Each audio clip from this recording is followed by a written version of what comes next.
മുൻ മന്ത്രിയും കോൺഗ്രസ് നേതാവുമായിരുന്ന എം.ടി. പത്മ അന്തരിച്ചു. 81 വയസ്സായിരുന്നു. മുംബൈയിലായിരുന്നു അന്ത്യം. മൃതദേഹം ബുധനാഴ്ച കോഴിക്കോട് എത്തിക്കും. രാഹുൽ കെ.വി. നൽകും വിവരങ്ങൾ. രാഹുൽ, പ്രധാനപ്പെട്ട ഒരു നേതാവ് കൂടി വിട പറയുകയാണ്. മുൻ മന്ത്രിയായിരുന്നു. ജീവിതരേഖ സംബന്ധിച്ചും ഏറെ നാളായി ചികിത്സയിലായിരുന്നൊരു മൃതദേഹം നാട്ടിലേക്ക് എപ്പോൾ എത്തിക്കുമെന്നാണ് അറിയാൻ കഴിയുന്നത്. പ്രജീഷ്, മുതിർന്നൊരു കോൺഗ്രസ് നേതാവ് കൂടി വിട പറഞ്ഞിരിക്കുകയാണ്. ഫിഷറീസ് ഗ്രാമവികസന രജിസ്ട്രേഷൻ വകുപ്പും മന്ത്രിയായിരുന്നു. 8-9 നിയമസഭകളിൽ കൊയിലാണ്ടിയിൽ നിന്നുള്ള അംഗം കൂടിയായിരുന്നു എം.ടി. പത്മ. വാർദ്ധക്യ സഹജമായ ബുദ്ധിമുട്ടുകളെ തുടർന്ന് മുംബൈയിൽ മകൾക്കൊപ്പമായിരുന്നു താമസം. മുംബൈയിൽ വെച്ചാണ് അന്ത്യം സംഭവിച്ചത്. നാളെ മൃതദേഹം കോഴിക്കോട്ടേക്ക് കൊണ്ടുവരികയും ചെയ്യും.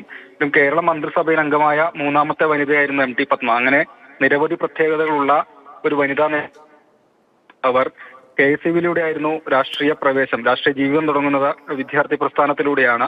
KSU ജില്ലാ വൈസ് പ്രസിഡന്റ്, സംസ്ഥാന വൈസ് പ്രസിഡന്റ് എന്നീ നിലകളിൽ പ്രവർത്തിച്ചിട്ടുണ്ട്. 14 വർഷത്തോളം കോഴിക്കോട് വിവിധ കോടതികളിൽ അഭിഭാഷകയായും പ്രവർത്തിച്ചിട്ടുണ്ട്. അതിനിടെയാണ് നാദാപുരത്ത് ആദ്യം തെരഞ്ഞെടുപ്പിൽ മത്സരിക്കുന്നത്. കെ കരുണാകരന്റെ ആവശ്യപ്രകാരം മത്സരിക്കുന്നു എന്നാണ് അന്ന് എം.ടി. പത്മ പറഞ്ഞിരുന്നത്. 1982-ൽ അന്ന് 2000-ലധികം വോട്ടുകൾക്ക് പരാജയപ്പെട്ടിരുന്നു. പിന്നീട് 87-ലും 91-ലുമാണ് കൊയിലാണ്ടിയിൽ നിന്ന് മത്സരിച്ച് വിജയിക്കുകയും 91-ൽ കെ കരുണാകരൻ A.K. ആന്റണി മന്ത്രിസഭയിൽ മന്ത്രിയാവുകയും ചെയ്യുന്നത്. മത്സ്യത്തൊഴിലാളികൾക്ക് വേണ്ടി നിരവധിയായ പോരാട്ടങ്ങൾ നടത്തിയ ഒരു വ്യക്തി കൂടിയായിരുന്നു. അന്ന് നടത്തിയ പ്രവർത്തനങ്ങൾക്ക് കരുണാകരന്റെ വിശ്വസ്തയായിരുന്നു. DSC രൂപീകരിച്ചപ്പോൾ കരുണാകരനൊപ്പം നിന്നു.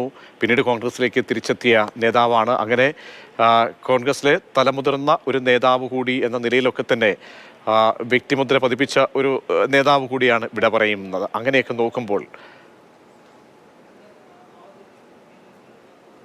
കരുണാകരനൊപ്പം അടിയുറച്ചു നിന്ന ഒരു നേതാവ് കൂടിയാണ്. അതുകൊണ്ടാണ് അദ്ദേഹം DSC രൂപീകരിച്ച സമയത്ത് അദ്ദേഹത്തിനൊപ്പം പോവുകയും പിന്നീട് കോൺഗ്രസിലേക്ക് മടങ്ങി വരികയും ചെയ്തത്. അതുതന്നെയാണ് ആദ്യം നാദാപുരത്താണ് അവർ നിയമസഭയിൽ മത്സരിക്കുന്നത്. അതുതന്നെ കരുണാകരൻ ആവശ്യപ്പെട്ടത് പ്രകാരമുള്ള അങ്ങനെയാണ് ആ ഒരു മത്സര രംഗത്തേക്ക് വരുന്നത്. പക്ഷേ പരാജയപ്പെടുകയാണ് ഉണ്ടായിരുന്നത്. 1982-ലാണ് ആദ്യം തെരഞ്ഞെടുപ്പിൽ മത്സരിക്കുകയും ചെയ്യുന്നത്. പിന്നീട് കോഴിക്കോട് കോർപ്പറേഷനിൽ കോൺഗ്രസിന്റെ ഒരു മുഖം കൂടിയായിരുന്നു എം.ടി. പത്മ.